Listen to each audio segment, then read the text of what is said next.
Acast powers the world's best podcasts. Here's a show that we recommend. Hey guys, welcome to Giggly Squad. A place where we make fun of everything, but most importantly, ourselves. I'm Paige DeSorbo. I'm Hannah Berner. Welcome to the squad. Giggly Squad started on Summer House when we were giggling during an inappropriate time. But of course, we can't be managed. So we decided to start this podcast to continue giggling. We will make fun of pop culture news, We're watching, fashion trends, pep talks where we give advice, mental health moments, and games and guests. Listen to Giggly Squad on Acast or wherever you get your podcasts. Acast helps creators launch, grow, and monetize their podcasts everywhere. Acast.com.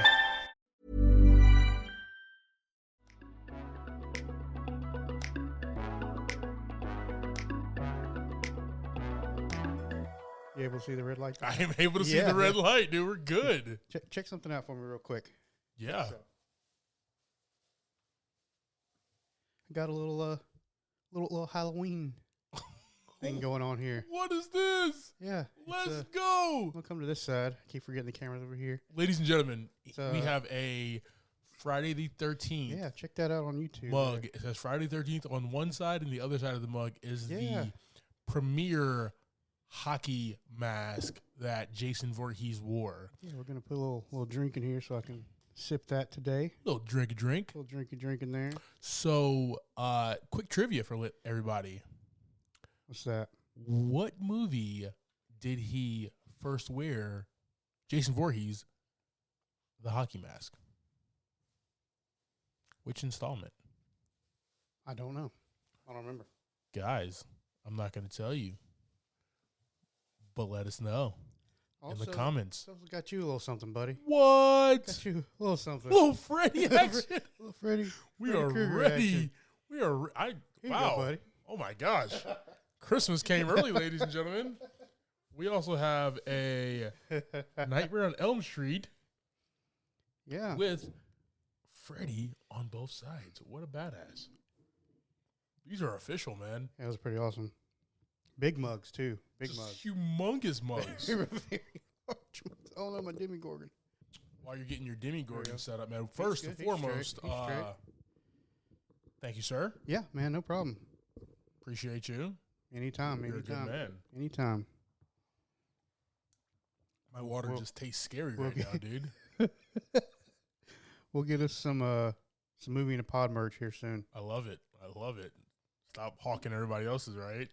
I know some people. I love it. How was your weekend, brother?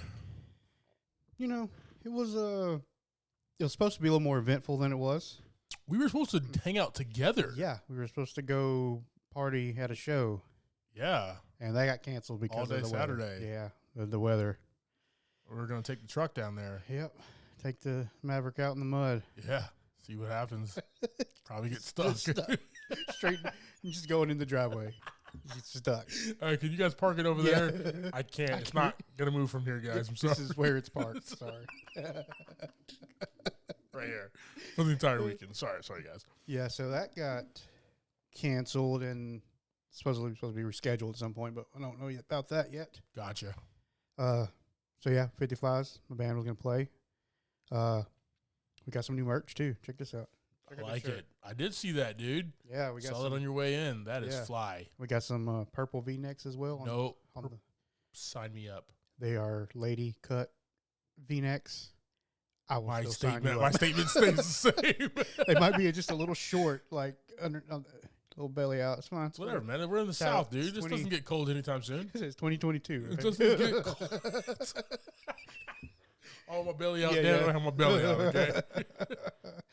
And I'm 6'4", 250. Somebody please talk to me about my belly being out, all right? Please come to me. But shirts, they just don't work right. So, yeah, if anybody wants to pick some of those up, new designs on 50fliesband.com.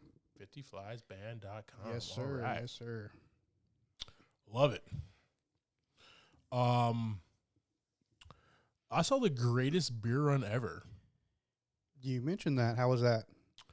That was an excellent film, man. Really? Awesome. It was by the Fairley brother who actually got like into serious directing and stuff. Okay. Peter. So it was one, a real story. Right.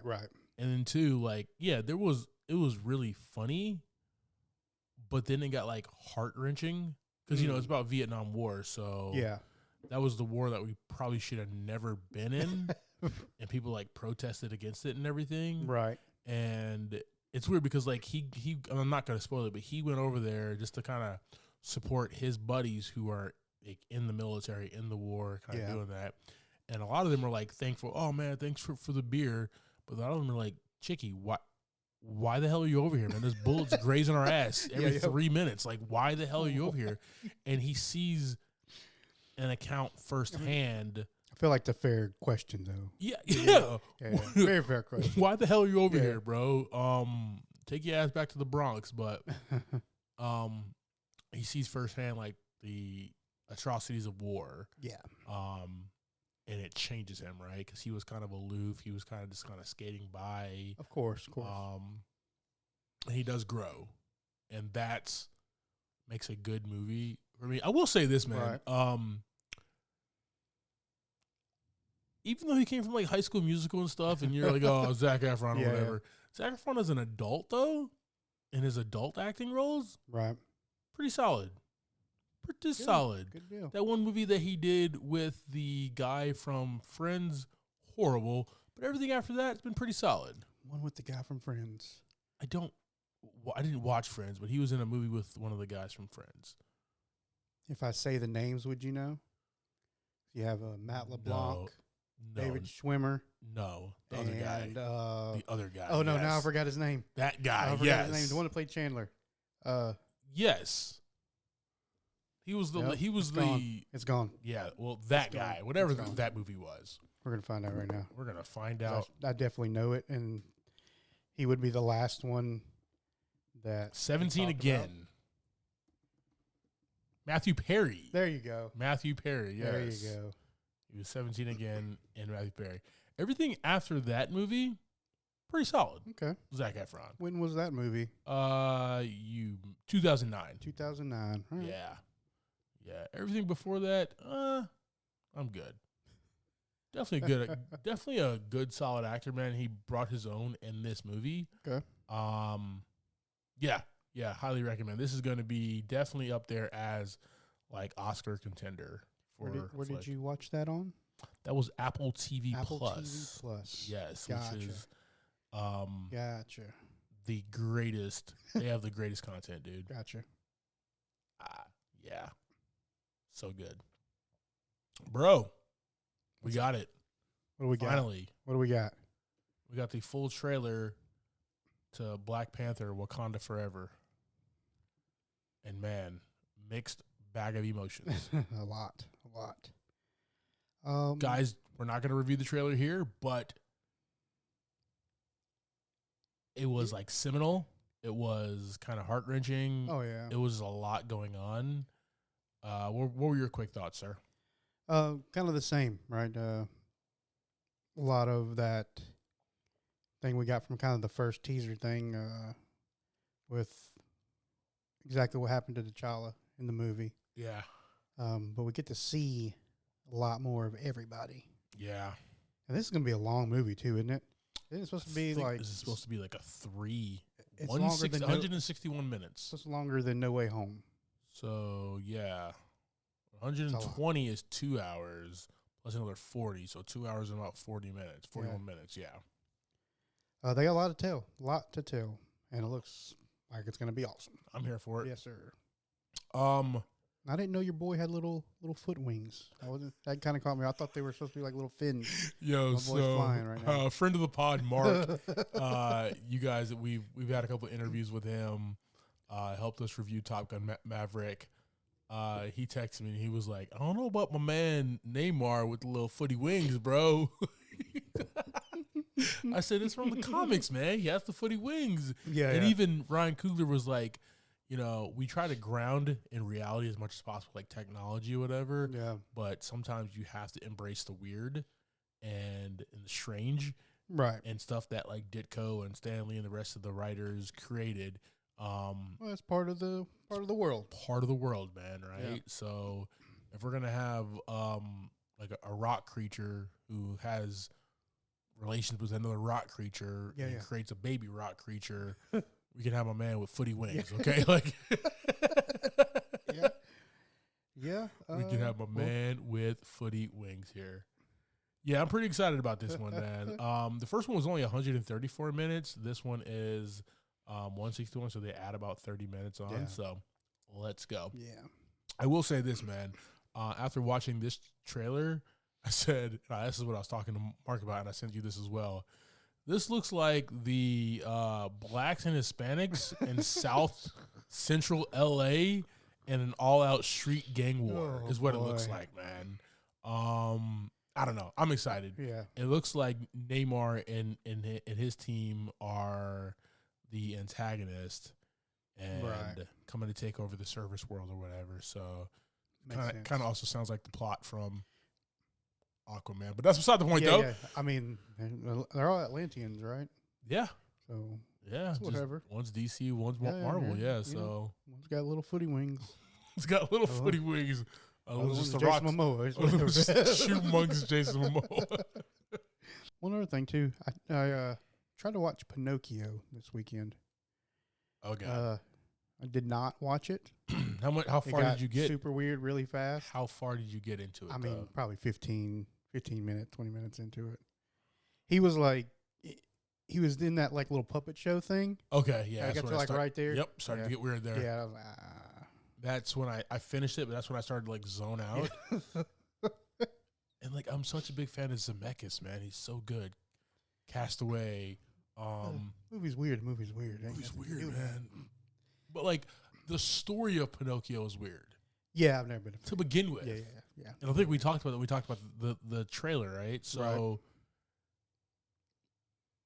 I don't like the story of Pinocchio. I'm not gonna like the great director Robert Zemeckis' take on Pinocchio, even though I love Robert Zemeckis and his work. And like, I will say this: the movie was beautiful, right? But the story is still just, I don't want to like open the door and see like a wooden boy kind of prancing around with a big ass nose. You know what I mean? Like I'm not here for that at all. Agreed.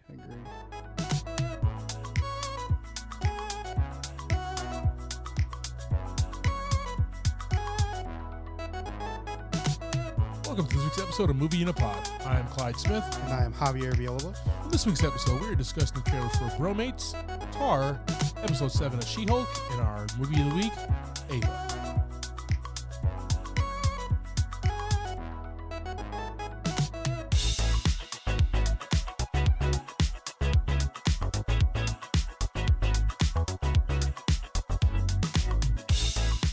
All right, team. We're going to check out these trailers and check out the live reactions on our YouTube page. All right. Yeah, man. Guys, so that is the trailer for Bromates. What did we just watch? There's a lot going on. The quick synopsis: two best friends who break up with their girlfriends at the same time subsequently decide to move in with each other. And outrageous craziness happens is what I see here, man. That's all. This reminds me of, and they're usually like high school or like college age. These are grown ass adults. Yeah. Probably like in their 30s is what it looks like here. But this is one of those old school like 90s, early 2000s kind of American Pie-ish type movies where they just are in a situation and they go bananas and just go have fun. I hope it's not just like a raunch fest. Yeah. You know, those were kind of played out. Those American. It's got to be something good. It's got to be. Well, I mean, we got the creator of Old School here, and one of the best. Yes, one of the best, and walks the line of raunchy, but hilarious.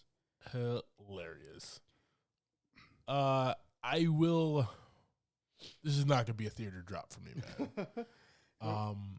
I will watch this movie. This looks like one of those. Oh, it's on Hulu. Yeah. Let's check it out. I remember talking about this one. It's on. Right. Yeah, we talked about this a few months ago. Cool. It's actually probably going to be like a drop same day. on a streaming platform or something. I don't know. It looks fun, man. It looks like an old school type movie where the guy's just getting in trouble and getting into some raunchy shit. Yeah. But I just want, like, that's played out for me. What was another good one kind of like that? Hall Pass. Hall Pass was good. Yeah. Hall Pass was good because it also had, like, a good ending where, like, at least Owen Wilson's character, like, well, you got a bunch of dudes hanging out trying to have a good time. Live it up. This is just kind of that little bit earlier in life. Yeah. Situation seems like. Be home by 9. Yeah. That's when I need to be home. Yeah, okay. Matlock comes on at 9:30. Matlock. So, guys, we're gonna throw this on our socials. Bromates. Let us know your thoughts. Is this a theater drop or you're gonna post up on the couch and watch this as well? Talk to us. All right. Yeah. Set in the international world of classical music, the film centers on Lydia Tarr, widely considered one of the greatest living composers / conductors and first ever female conductors of a major German orchestra. This stars the amazing Kate Blanchett, who is just phenomenal in literally anything and everything that she does. Yes. I don't know anything about Lydia Tarr, Not a thing. but it almost seems like a female, if I had to compare, like a female musical Beautiful Mind. It seems like she started going insane a little bit towards the end of that trailer. Is that what? Yeah, that's what it was looking like. Like she just couldn't concentrate to, write her compositions, whatever she's trying to do, and hearing all the noises just keeps freaking her out. Yeah, I will say this, man. I do write in my spare time, and when I do hit a wall, my mind does wander. Do you go out for runs and no, I just kickbox? Grab a beer and say I'm gonna pick this shit up later. No, I don't kickbox or grab a beer or oh boy, go on a boat. Yeah, in the winter. Yeah, maybe it was the deep fall. I don't know. She looked like she was in like some kind of glacier. She was in a glacier thing. type thing. Like. What if she was just at like the New York Zoo or something with the penguins just hanging? I don't know. Might have just been rocks. Just the rocks up by the New York Zoo. This one looks intense, man. This is a 2 hour and 38 long movie, dude. Ooh, boy. That is a lot of movie there. Ooh. But it's a biopic, so it's gonna be all the points in her life. And I don't know, man. I'm a big fan of Kate Blanchett. She does not miss. This might be something I might actually go see, man. Yeah, Tar. This releases October 7th. Well, so there you go. When you're hearing this pod, this movie will be out. Let us know in the comments section in our socials. We'll post it there if you are interested in Kate Blanchett's biopic of Lydia Tarr. Nice. All right, brother. So we have She-Hulk. She-Hulk. And the most recent episode, which was 7. The Retreat. Yep. Talk to me, brother.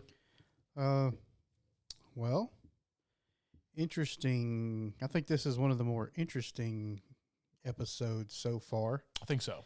Not a lot of action. I enjoyed that. This one kind of made me this one and the one before, the wedding episode, really made me start wanting to see more of Jen. Yeah. You want to see more of Jen. I mean, She-Hulk isn't like the regular Hulk. Yeah. So it's not like you're seeing somebody else. You're still seeing Jen, but she's just green. For the most part. You have Tatiana Maslany, who is like a fantastic actor. Yeah. She's awesome. She holds her own. She's funny. She's witty. Oh. She's sharp. She's just great when she's on screen. Mm-hmm. Looks amazing and everything. She's definitely fantastic. And you as a viewer, me as a viewer, I am wanting more of her than I am She-Hulk. But at the same exact time, I know now that there's these weird, fringe people around her. And like the only way that she can actually be safe and prepared is if she's She-Hulk, right? That's like her fallback. But this story basically was like, you are Jen, and then you have She-Hulk as a shield, but you need to be more of Jen. Yeah, I think we're taking a turn too in this episode to the big villain fight scenario. Yeah. But aside from that, I really enjoyed like these other characters, like just that kind of grounding the I don't necessarily say mutants, but the superheroes, superpowered people. They're just sitting in the circle talking, right? just sharing feelings, arguing with each other, appreciating each other. Yeah. And it's just that whole episode is like everybody just needs to accept themselves. It's like a story, like almost like a TED Talk kind of thing. Yeah. Yeah. Which was fun. This episode, Jen visits Blonsky's wellness retreat, meets new friends, and gets in touch with her inner She-Hulk. And the cast of characters are just great, man. Yeah. We get the porcupine character. We get the man bull. Mm-hmm. We get the matador type guy. We get what about the vampire guy? Like that was weird too. I don't know where the heck he is in the thing, but just a fun time, man. And I am here for good writing. I am here for exposition. I'm here for character development. Yeah. Right? I don't need, like, Falcon and Winter Soldier was able to balance the two very, very well. Mm-hmm. Give us the action, give us the character development for both of those characters, even the new Captain America guy or whatever. So it was able to give us all of that.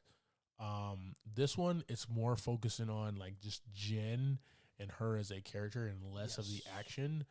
But, like, we're still here for it. You know what I mean? And still enjoying it because Marvel is trying to do a lot of different things. Yeah. With these titles and these characters, and for me, it's working. You just get random characters and make them fit. Yeah. And that's what this episode was. I mean, other than Blonsky, we hadn't met any of the other ones before. We have not. They were just there. And they could just be throwaway, which we never see again. Yeah, exactly. You know what I mean? Or we'll see again in 10 years. Just random. Who knows? Yes. She might just be walking, man, boy, hey, what's up, guy? But yeah, it was a good time. But we're also, like you said, we're also getting to kind of who the main villain of the organization that she's going to have to take on or whatever. Yeah, and I believe you called your boy. Called that shit. Called that. Damn, Josh. Yeah. Got to be named Josh. He was too nice, man. Too nice of a guy. Nice.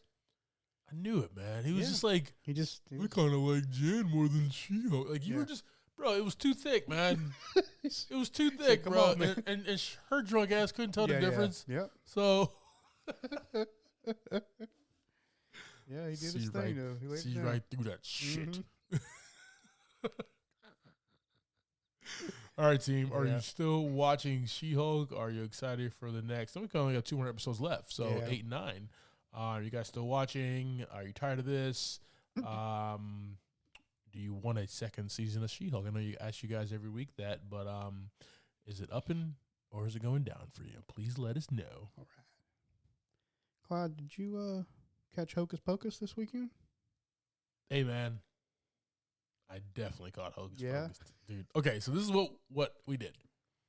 Hocus Pocus dropped on Friday, right? Yes. So I actually got home. Well, because of the storm, they let us leave work at noon. They said, "Wow, I'll shut down at noon. Go home at noon. Just work from home until 5. You're good." We shut down at 3, and it was like just leave. Oh well, you have a 2-hour drive home if you are working at the office. So. Down there in South Carolina, basically, but so worked to 5. So got done with that. Made a little dinner. Well, I have not seen Hocus Pocus since it came out. Yeah, like the first one.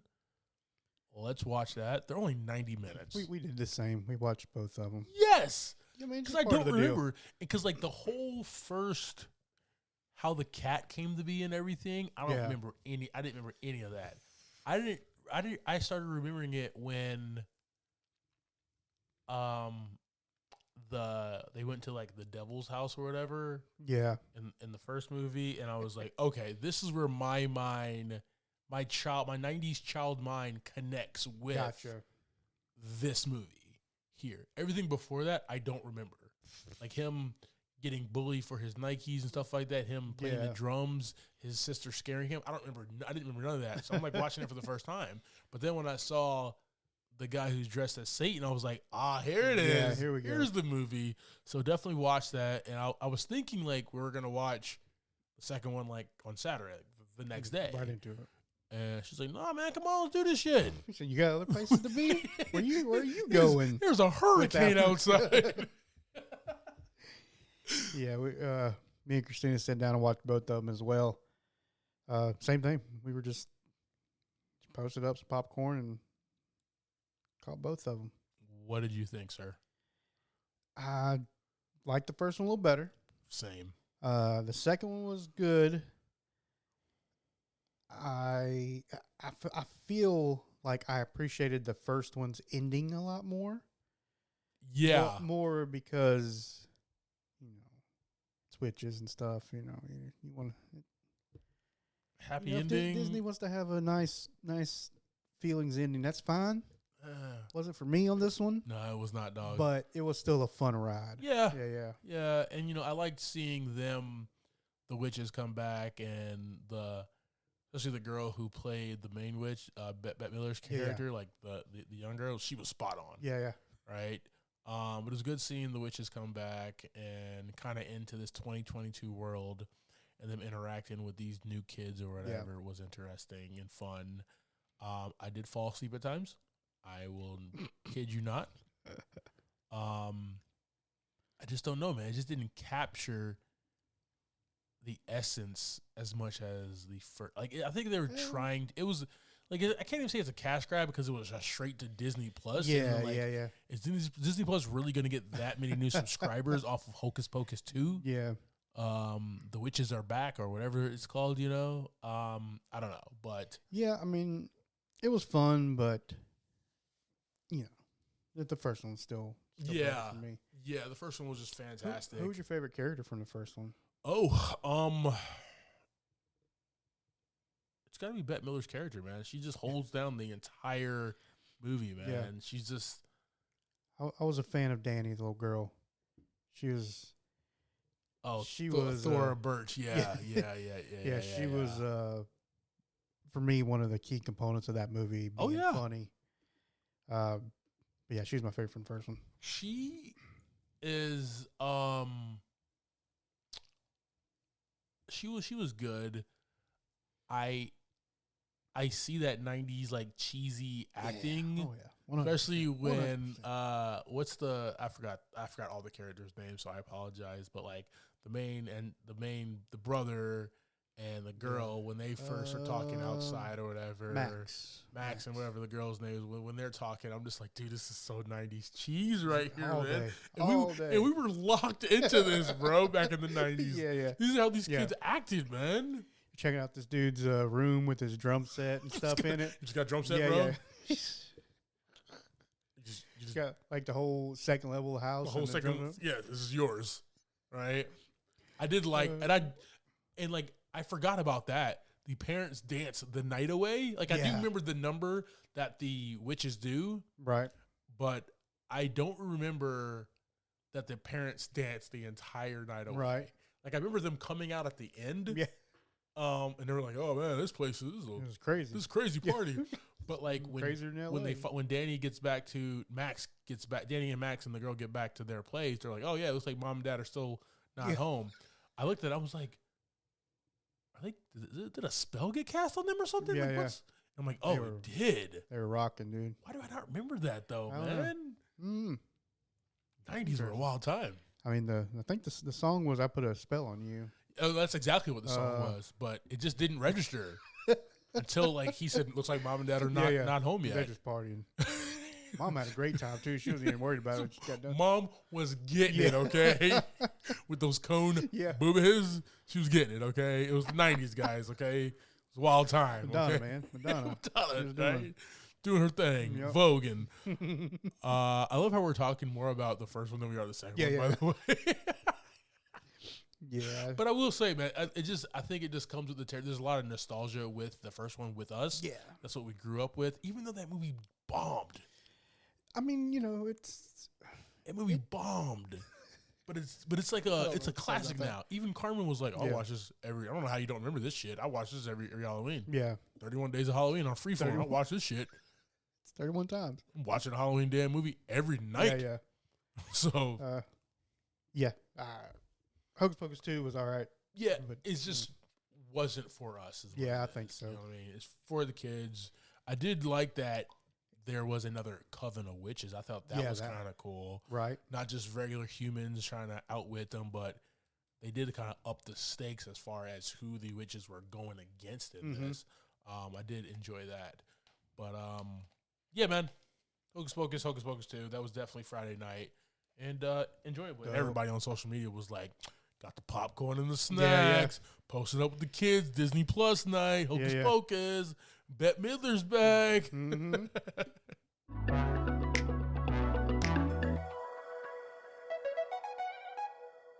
All right, brother, you ready to jump into this week's movie? Yeah, man, let's handle business. All right, we are rocking with the Jessica Chastain-led action thriller Ava. This movie, guys, was dropped in 2020, that dreadful year that we all remember and try to forget. I got you. A couple other movies that dropped that year was Inheritance, Joe Bell, Witches, we talked about that last week. Yeah. Greyhound, Greenland. Those movies have nothing in common with each other. Sure. The Night House, and the Steve Carell political comedy, Irresistible. Nice. Really good movie. All right, guys. Ava is directed by Tate Taylor and written by Matthew Newton. This was a Netflix drop, so I do not have a budget for it. But the box office brought in somehow $3.3 million. I don't know what that means because it dropped on Netflix, but it's whatever. Yeah. Moving on. Starting this one, we have Jessica Chastain as Ava, John Malkovich as Duke, Common as Michael, Colin Farrell as Simon, Gina Davis as Bobby, Jess Wixler as Judy, Diana Silvers as Camille, Joan Chen as Tony, and Lowen Griffin as Peter Hamilton. Oh, yeah. First Mr. Fantastic role, the second Mr. Fantastic there. Oh. Yeah, there was that cheesy early 90s Fantastic Four movie. We had a lot of those. Yeah, a lot of those. Yeah. All right, really, give us a quick synopsis of this flick. For this film, we have Ava. She's a former soldier turned assassin, and she has a hit put out on her by another operative, Simon, because he thinks she's a liability to their operation. After some tracking and fighting, they finally settle their dispute. That's the movie, bro. Yeah, that was it. That was the whole movie. This movie's a solid 90, right? And that's exactly after some tracking and fighting, they just throw hands. Yeah, pretty much. Yeah. I love it. You just get better and better with those, man. Straight to the point. All right, man. So let's go ahead and jump into this here. Off the top, we got Jessica Chastain as Ava Faulkner. Now, you look at Jessica Chastain, you're like, all right, she is small, beautiful, kind of like sensual and everything. You don't think badass. Right. You don't think operative. You don't think spy. You don't think assassin. You don't think like military, right? She has played every one of those. But she's done all that. In this movie, she's done all that. You know exactly. She's done all of that. Mm-hmm. I will say this, man. The character development for her was really fleshed out. she's also a producer. It's her production company who produced this movie. Oh, nice. She brought her friend Tate Taylor on to direct it. So obviously her character is going to be the most fleshed out character, and Right. I mean, her name's on the poster. names on the poster. We're going to focus on her, right? Right. And I love her character because she does come from that rough and tough kind of background. Yeah. She has an alcohol addiction that she's recovering from. She's in AA. She has an issue with like her mom. She had an issue with her sister. She had a bout with her father before he died. She's gone through a lot, so she disappears, and we find her as this like elite assassin who uses her beauty, charm, sex appeal to get in close with all these dignitaries and generals and stuff like that to kill them. Yeah. And she's fantastic at her job. She gets it done. She gets it done. But on the other hand, we start to hear that she's like asking people for a lot of information instead of just finishing the job. Super weird. Like I've never seen something like that before in a movie. So she's got her orders. She is about to fulfill her orders. Yeah. And then she's interrogating for no reason other than her own reasons for whatever reason. Like, is it guilt? Is it, I don't know what it is, man. I didn't really catch that other than that's what was happening. She's just nosy as hell. Like, she just got to know, damn it. Like, what is going on here? Yeah. Maybe it's just a conscious thing. Like, it's got to be conscience. Because, like, do you get the sense in this movie? I know she didn't like deliberately say it, but like, did you get the sense that like she wanted out of this at all? Honestly, not really. She seemed to have fun like fighting people. This was her thing. Like, I get paid very well to kill these MFers. Yeah, I don't know if it was her wanting to get out or, like kind of like I guess Duke was saying, the addiction, the old problems kind of rumble around in her head. Yeah, that probably makes sense there. Yeah, that actually does make more sense because I'm just trying to square peg round hole as far as like why do you want to know? Like, your job is not to know. Your job is not intelligence. Your job is just to like assassinate, get it done, and get out. So very, very interesting here. And like I said, it was just a very fleshed out character that I really enjoyed, man. Yep. She's also the ultimate badass, man. That fight scene after she killed the general with the needle in the toes or whatever, and her getting out of there. Yeah. Like, she's a badass. Oh, yeah. Okay. Takes down like 4 guys in that damn room. Right. She's like the helpless woman for a second. Yeah. And then she like gets out. Such a good card. Oh, dude. Such a good card. I could never do that. Yeah. Oh, save me. Save me. Yeah, you're going to get beat down. I was going to whoop my ass. I mean, the first MF. I didn't even do nothing. I was trying to go to the end of the damn hallway to get ice. Literally needed help.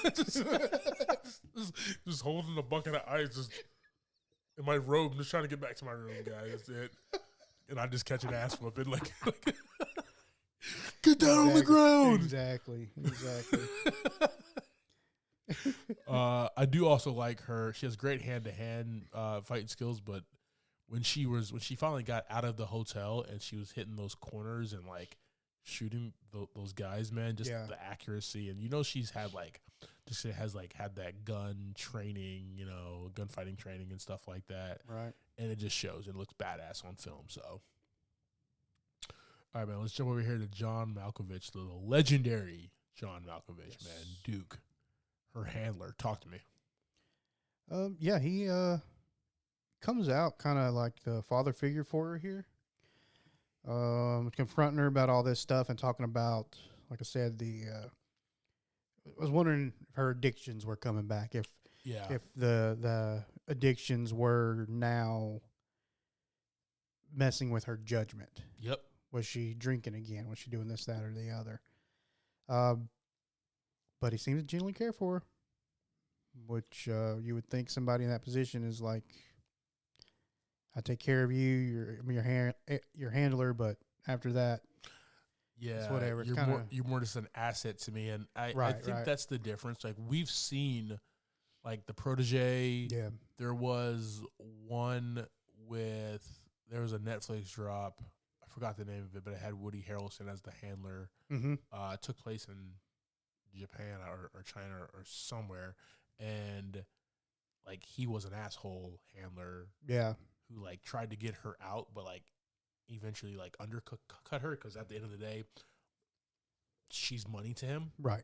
right? But you can tell that like Duke in John Malkovich's weird monotone way that he did care, right? And not maybe when he was talking to her, but the way that he was talking to Simon Yes. about her. Yep. That's how you can tell that he cared. He was like, yo, man, she's mine. Like, let me handle this, yo. We don't need to eliminate her. Yeah, he still kept that kind of wall up when he talked to her. Yeah. Kind of that stern wall. But yeah, he let it out a little bit with Simon. Yeah, so it was not a big role for him, but it was definitely a good role as far as being her handler. We got Common as Michael, Ava's ex-fiance, and Judy, her sister's fiance. First and foremost, Boston's a big-ass city, man, Yeah. okay? Right. Boston's a big-ass city. Whiskey Tango Foxtrot, dude, okay? Let's just get past that for a second. You're with Ava. You get engaged to Ava. Yeah, she up and split. So you go to her sister. That's just super weird. Boston, man, I don't know what to tell you. I don't know what they do up there. I don't know what they do up there either, man. But Common, he is pretty cool. I do like that dinner scene where they're all just kind of getting back and like laughing, having a good time. Judy gets a little too drunk, takes it out on Michael. Takes it out on Ava a little bit. She gets up and runs away. They have a conversation. And then Michael takes it out on Ava. Michael takes it out on Ava. There's a lot going on at this table, right? But like it starts really fun. You're like, all right, through all this shit that she's going through all these emotions that Ava's going through, like she's about to have some fun. And that fun turns sour real quick, right? And I think that's just like the writing where it just kind of when it keeps it down on this character about all this shit that she's dealing with. Yeah. Her recovering from alcohol. She literally isn't staying in a hotel room with a mini bar, and she looks at the alcohol almost every night and avoids it. They drop a shot right in front of her, and her sister's like, she can't have that, and she takes it, but she gets a whiff at it. You know what I mean? Like, I do know alcoholics, and alcoholics, they would have been drooling, salivating for that. So she's dealing with a lot without, like, it actually, her saying, like, I'm dealing with a lot of shit. You know what I mean? So and this was after the attack in the park, right? So was she already kind of on edge from that? No, this was before the attack on the park. Okay. Yeah.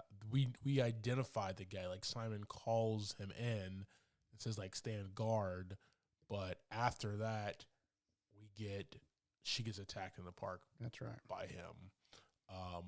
Yeah. So, but Michael's cool, man. Michael also has a gambling addiction. Yes.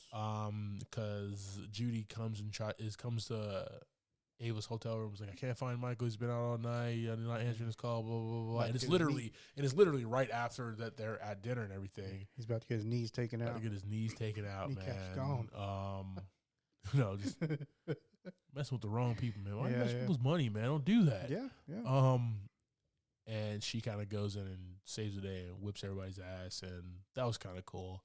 Where she still has feelings for him, right? If maybe not for him, but like for her sister. The situation, the family. Yeah. And she's like Liam Neeson at this point and having a certain set of skills. So yeah, and then what's messed up when she's just laying there taking punches and just like letting it all. Like she's like therapy with the lady punching her in the face, letting it happen. Whatever. That's crazy. All right, let's jump over here to Colin Farrell as Simon. Simon is. It looks like he came in through Duke, like Duke trained him and everything, but it looks like he has surpassed Duke in this organization of assassins or hitmen or whatever, contract killing or whatever the hell it is. Well, I think I don't know if he surpassed him as much as maybe is just going around them. Like, Yes, possibility. Yeah. like I think he mentions that Ava at some point, he brought me in or whatever, but I don't need him anymore. Yeah. Something like that. Yeah. Yeah, it was pretty nuts. But I love it because he has his like natural accent in this that he uses. Right, he looks like a badass. Yeah. Like all those clothes. He has a dope at. Like we spent a lot of time at his pad. Yeah. Right, which is super dope. Oh, At his kids, at his like baby son's christening or whatever. He was fun in this movie. He's probably the most fun in this movie because he was just over the top at times. Yeah. You know what I mean? Like he wanted to be serious, but you can tell like a little bit of his camp, a little bit of his camp. Like I enjoyed it, but a little bit was campy there. Too much. A little much. But I cause like, hey, Colin, I get your point. Okay. He's making sure you get it, man. We all get your point. Okay. You want Ava killed, Yeah, okay, because she keeps on asking people why I'm about to kill you. Like I get the whole thing, but like laying it on a little thick there. Okay, you're like Josh from She-Hulk right here. Okay, dude.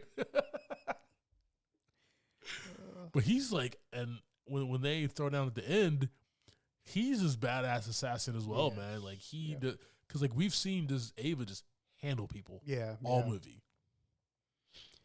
Yeah, him though. That was it. That was a damn. That was it. Good fight, man. We got Jess Wexler as Judy, Ava's sister, who is engaged to Michael.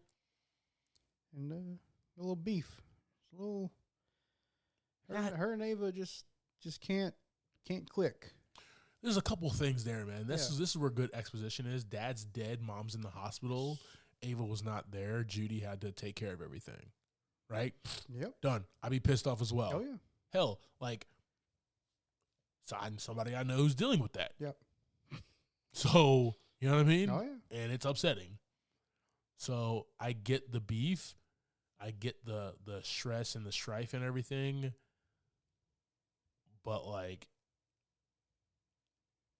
you kind of have to put some things away and realize, like, your sister's going through some shit, man. At some point, it's just a little much. Yeah. At some point, you can brush it off a little bit, but especially when they start, like, dealing with their mom and stuff. Yeah, you got to put just let it go for a minute. Yeah. Let it go for a minute. You have to there. But I think that's why they put the kind of at the restaurant alcohol scene in and blamed it on the alcohol, literally. Sorry, Jamie Foxx. Another copyright. Damn it. Yeah. He's coming for us. Yeah.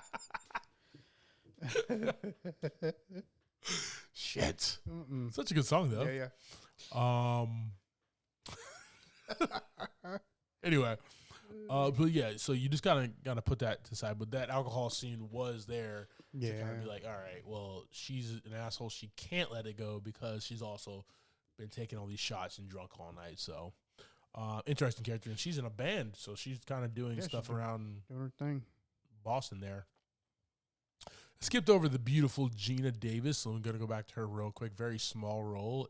She is Ava and Judy's mother. She's in the hospital. She has some illness problems or whatever.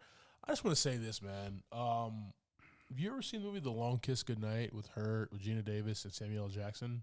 I don't think so. You ever seen Beetlejuice? Yes. Did you ever see Thelma and Louise? Yes. You ever see A League of Their Own? Yes. I just love Gina Davis. That's fine. In all her movies. She's just fantastic. Yeah, just nothing wrong with that. I wanted to marry her when I was a kid. Oh, all right. Yeah. Clearly it didn't happen. Yeah, I was going to say that didn't work out. Yeah, it didn't. We couldn't see eye to eye. Yeah. You'll have that sometimes. Yeah. Her living that Hollywood life, me. It ain't for everybody, man. Ain't for everybody. Out here in North Carolina. Yeah, a very small role, and there's a little strife between her and Ava, and you see that, but it's not much there to even really talk about. It was just great seeing Gina Davis back in a role, though. Once again, Fair enough. Big fan. We have Diana Silvers, who is Simon's daughter, kind of an assassin or a part of the group in her own right. She was kind of cool. Yeah, sure. And she didn't really like she respected her father, but at the same time, like, thought he was an asshole.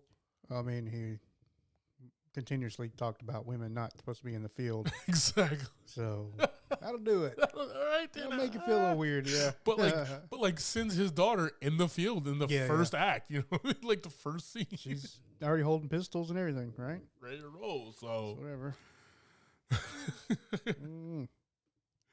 All right, man. I will say, man, I look and feel of this movie, man. It's a very personal film. Right. That's kind of the feeling that I get from here. Being in her hotel room and kind of focusing on her going through her problems. You're seeing a lot of close-up shots of Ava. You're seeing her at AA at the table with her sister and ex-fiance. Like, very personal story, right? And then even when there's action and fighting, especially that first time when she's trying to get out of that hotel in that red dress or whatever, you kind of she has this look on her face like, what the hell happened?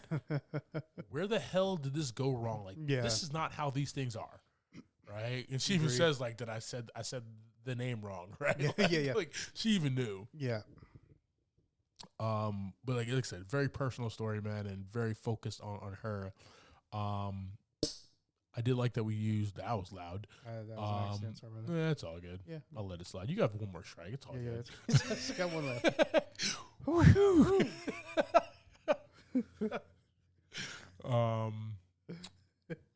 Yeah, you used parts of Boston, which was cool. My favorite was like Simon's house. It was a really dope set. Yeah. And then the hotel that she had to get out of, like that whole sequence, man, from the hotel room to the elevator to getting out to like the corridors that she was getting. I thought that was just super badass, man. Right. And then how she kind of like ripped the piece off of her leg and made it a shawl, man. I just thought that was really cool, man. Some cool sets that we have here in a very fast-paced, moving movie, and I really enjoyed that.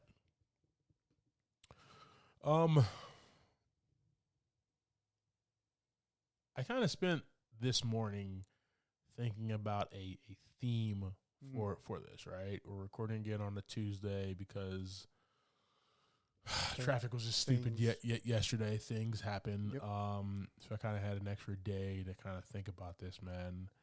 And I think this story that Tate Taylor and Matthew Newton are kind of putting together is like, my job is to kill people and get paid for it, right? What am I really living for? What am I doing this here, right? I have enough money. I have all this shit going on with my family that kind of doesn't give a shit about me. Like in my head, well, she's been gone for a minute. Exactly. I don't have a fiance anymore. Yep. My handler's a dick. You know, like, what am I living for? And you kind of see everything culminate when she decides just to get shit-faced in her hotel room, right? It just culminates, man. You just feel it on her face and everything. And she's like, all right, I'm just going to drink myself to sleep or drink myself dead or whatever. Whichever comes first. Whatever comes first, right? Yeah. And then here comes damn Simon. Like, she's got to defend herself. Mm-hmm. She's got to throw hands with this guy, man. And I think that's exactly what she was, like, what this story was about, man. Like, what am I living for? I'm doing this killing, but what am I living for? And we were trying to find that story within her, and it's kind of a difficult find for her, man. Gotcha.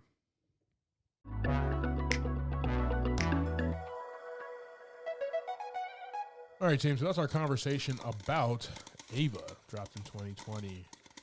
JV, is your first watch? No, I actually watched this, I think, close to when it came out. Nice. At some point, yeah. I mean, it came out in 2020, so we watched a lot of stuff. Yeah, I did. This was a second watch for me. Good deal. Give me your thoughts and ratings, brother. I'm going to go for, I think this is going to get a 3 out of 5 buckets from me. It was a good time to watch. The fight scenes were fun. Jessica Chastain, Colin Farrell, they're all awesome.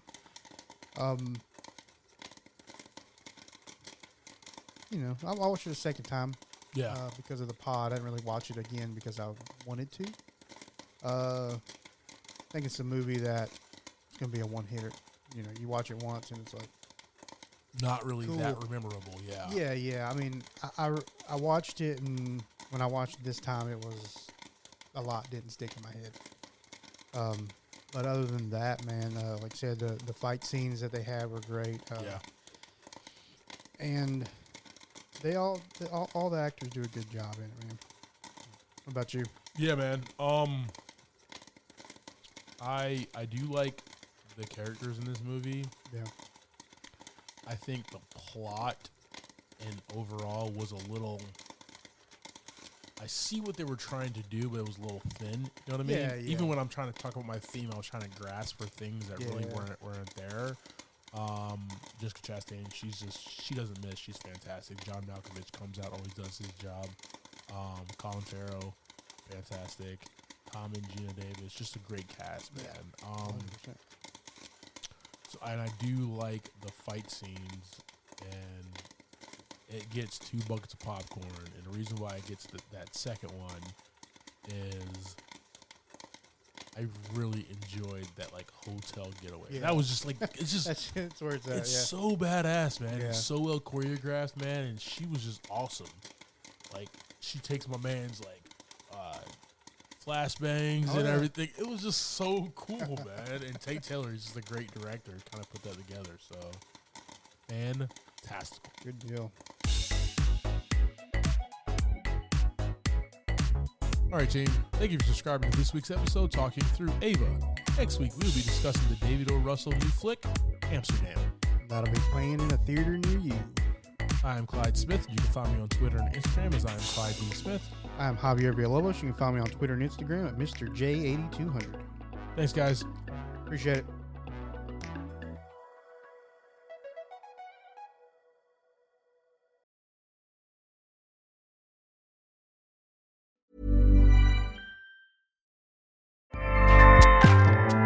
Acast powers the world's best podcasts. Here's a show that we recommend.